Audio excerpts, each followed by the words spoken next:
जय हिंद दोस्तों। स्वागत है आपको इस क्लास में। अभी हम लोग क्लास 10th की जीव विज्ञान का चौथा चैप्टर उत्सर्जन। हमारा चौथा चैप्टर कौन सा है? उत्सर्जन है। और इसका ऑब्जेक्टिव क्वेश्चंस देखने वाले हैं। कैसे क्वेश्चंस देखेंगे? Objective questions. इस चैप्टर से आपको टोटल 22 क्वेश्चंस दिया गया है। कितने क्वेश्चंस? 22 क्वेश्चंस। तो चलिए हम लोग स्टार्ट करते हैं। स्टार्ट करने से पहले सबसे पहले जानेंगे कि उत्सर्जन क्या है। तो शरीर से अपशिष्ट पदार्थ। अपशिष्ट मतलब होता है बेकार चीज़ें। अपशिष्ट मतलब क्या होता है? बेकार चीज़ें। तो हमारे शरीर से जो बेकार चीज़ें हैं, अपशिष्ट पदार्थ है, उसे बाहर निकालने की क्रिया को क्या कहा जाता है? उत्सर्जन। जैसे पेशाब। शरीर में पेशाब क्या है? अपशिष्ट है। CO2, पसीना, यूरिया, ये सब क्या है? तो अपशिष्ट पदार्थ है। और ये सब बाहर निकालने की क्रिया को क्या कहते हैं? उत्सर्जन। और जो अंग इसको बाहर निकालता है उसको कहते हैं उत्सर्जित अंग। उसको क्या कहते हैं? उत्सर्जित अंग। है ना? जैसे ब्रिक हो गया, अ, फेफड़ा हो गया, ये सब क्या कहलाएंगे? उत्सर्जित अंग। तो चलिए हम लोग स्टार्ट करते हैं क्वेश्चंस। हमारा पहला क्वेश्चन है, प्रोटोजोआ उत्सर्जित पदार्थों का निष्कासन कैसे करता है? कौन जीवा है? प्रोटोजीवा उत्सर्जित पदार्थों का निष्कासन कैसे करता है?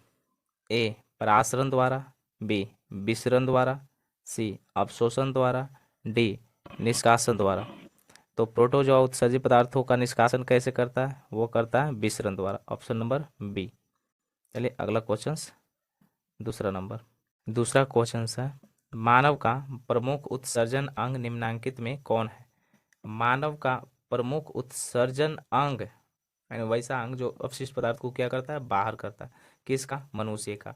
ऑप्शन ए ब्रीक, बी रक्त, सी श्वेत ग्रंथि, डी अग्न्याशय। तो मानव का प्रमुख उत्सर्जन अंग कौन है? वो है ब्रीक। Option number A. इसका और नाम है, इसको और क्या कहा जाता है? किडनी। इसको और क्या कहा जाता है? किडनी। इसी का एक और नाम है गुर्दा। क्या नाम है? गुर्दा। तो ब्रिक को किडनी भी बोला जाता है और क्या बोला जाता है? गुर्दा। इसका तीन तीन नाम है। किसका? ब्रिक का। क्वेश्चन नंबर 2 का आंसर कौन होगा? ए ब्रिक। अगला क्वेश्चन 3 नंबर, सजीव जीवधारियों द्वारा किस प्रकार के नाइट्रोजन पदार्थ का उत्सर्जन होता है? सजीव जीवधारियों द्वारा किस प्रकार के नाइट्रोजन पदार्थ का उत्सर्जन होता है? ए अमोनिया, बी यूरिक अम्ल, सी यूरिया, डी इनमें से सभी। तो सजीव जीवधारियों द्वारा इनमें से सभी प्रकार के नाइट्रोजन पदार्थ का उत्सर्जन होता है। Option number D. Option number D. अगला क्वेश्चन 4 नंबर, पौधे में उत्सर्जित पदार्थ है। पौधे में पूछा गया, पौधे में जो उत्सर्जित पदार्थ है कौन है? गोंद, टैनिन, रेजिन, इनमें से सभी। तो पौधे में उत्सर्जन पदार्थ इनमें से सभी है। Option number D. Option number D. अगला क्वेश्चन 5 नंबर, मनुष्य में ब्रीक निम्न में से किससे संबंधित है? जो मनुष्य का ब्रीक होता है वह क्या करता है? इसका कार्य क्या है? ए पोषण, बी श्वसन, सी परिवहन, डी उत्सर्जन। तो मनुष्य में ब्रीक क्या करता है? वो करता है उत्सर्जन। Option number D.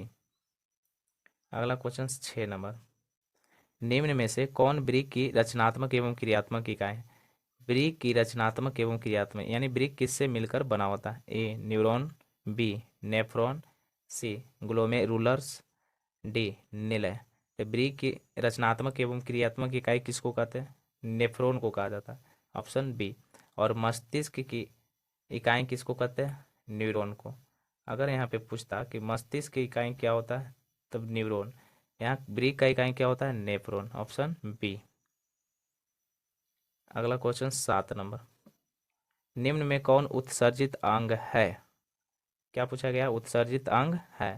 ए ब्रीक, बी अग्नाशय, सी आँख, डी इनमें से कोई नहीं। तो उत्सर्जित अंग इनमें से कौन होगा? वो है ब्रीक। Option number A. अगला क्वेश्चन 8 नंबर, मानव मानव में डायलिसिस थैली है। डायलिसिस मतलब होता है ब्लड को छानने वाला। ए नेफ्रॉन, बी न्यूरॉन, सी माइटोकॉन्ड्रिया, डी इनमें से कोई नहीं। तो मानव में डायलिसिस क्या है? वह है नेफ्रॉन। वो क्या है? नेफ्रॉन। नेफ्रॉन के मुंह पर एक कटोरी नुमा संरचना पाई जाती है जिसको क्या कहा जाता है, बोमेन संपुट। और यही बोमेन संपुट ब्लड को क्या करता है, छानता है। तो मानव की डायलिसिस थैली क्या होता है, नेफ्रॉन। Option number A. अगला क्वेश्चन 9 नंबर।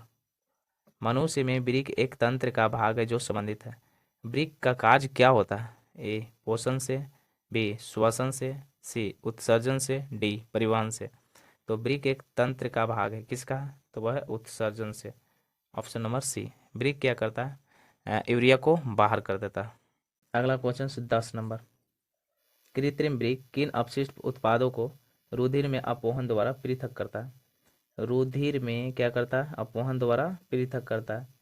कौन, तो वृक्क। Option A nitrogen, B carbon, C oxygen, D इनमें से सभी। तो ऑप्शन कौन हो जाएगा, ए नाइट्रोजन को। अगला क्वेश्चन 11 नंबर।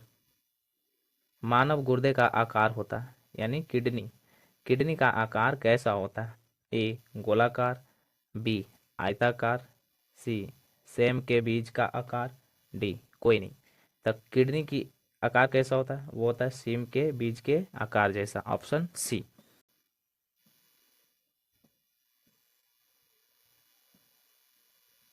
ये होता है।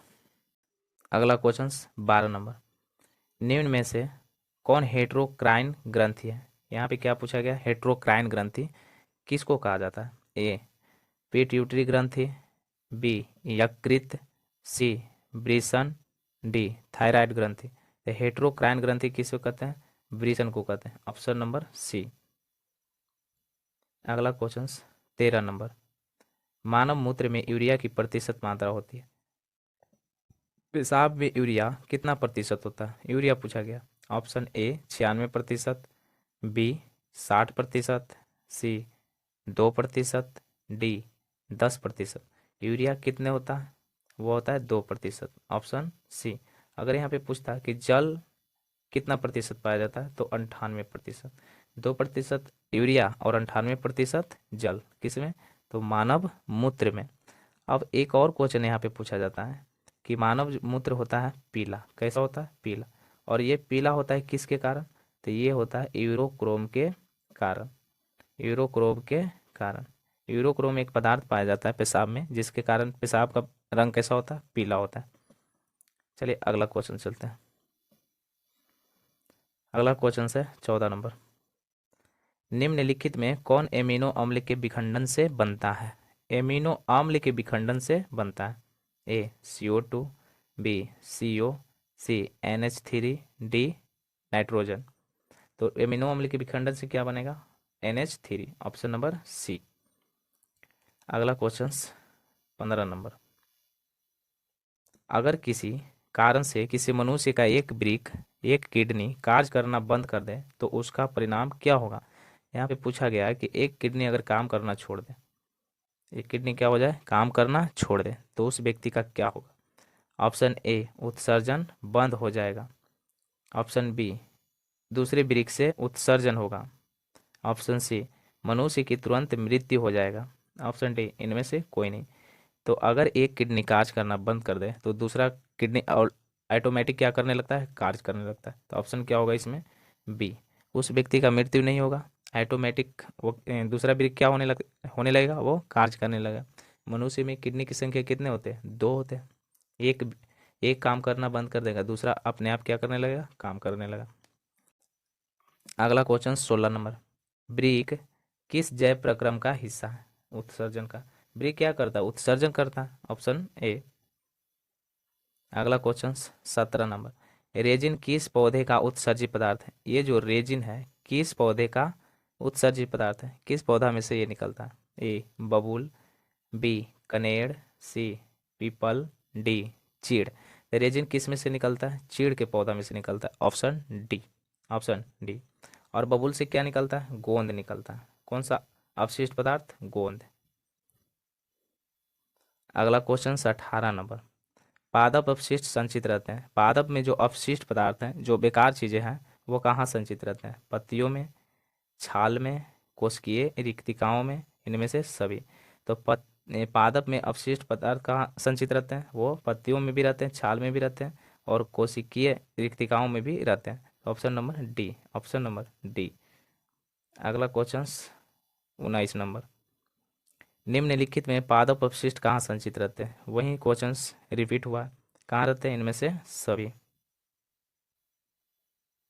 अगला क्वेश्चन 20 नंबर, उत्सर्जी पदार्थ का शरीर से निष्कासन क्यों आवश्यक है? जो उत्सर्जन पदार्थ है शरीर से निष्कासन उसकी क्यों आवश्यक है? ए, क्योंकि ए विषाक्त है यानी जहरीला है। बी, क्योंकि ये शरीर के लिए हानिकारक है। हाँ भैया, ये हानिकारक भी है। सी, क्योंकि ये अनावश्यक है। हाँ, इसकी कोई ज़रूरत नहीं है। ऑप्शन डी, इनमें से सभी। तो इनमें से सभी हो जाएगा, इनमें से सभी, ऑप्शन नंबर डी। अगला क्वेश्चन 21 नंबर, ब्रिक का भीतरी नदोत्तर सतह क्या कहलाता है? जो ब्रिक का भीतरी नदोत्तर सतह होता है वो क्या कहलाता है? क्या कहलाता है? ऑप्शन ए ब्रिक शंकु, बी अंतःस्थ भाग, सी हाइलम, डी नेफ्रॉन। तो वो क्या कहलाता है? हाइलम कहलाता है, ऑप्शन सी। अगला क्वेश्चन 22 नंबर, नेफ्रॉन के किस भाग में ग्लोमेरुलर अवस्थित होता है? ए अवरोहित चाप में, बी हेनले के चाप में, सी संग्राहक नलिका में, डी बोमेन संपुट में। तो ग्लोमेरुलर किस में होता है? बोमेन संपुट में होता है। ऐसा कटोरी नुमा एक संरचना पाई जाती है जिसे क्या कहते हैं? बोमेन संपुट। और यही ब्लड को क्या करता है? छानता है। और इसी में क्या पाया जाता है? ग्लोमेरुलर। चलिए, हमारा क्वेश्चन समाप्त हुआ।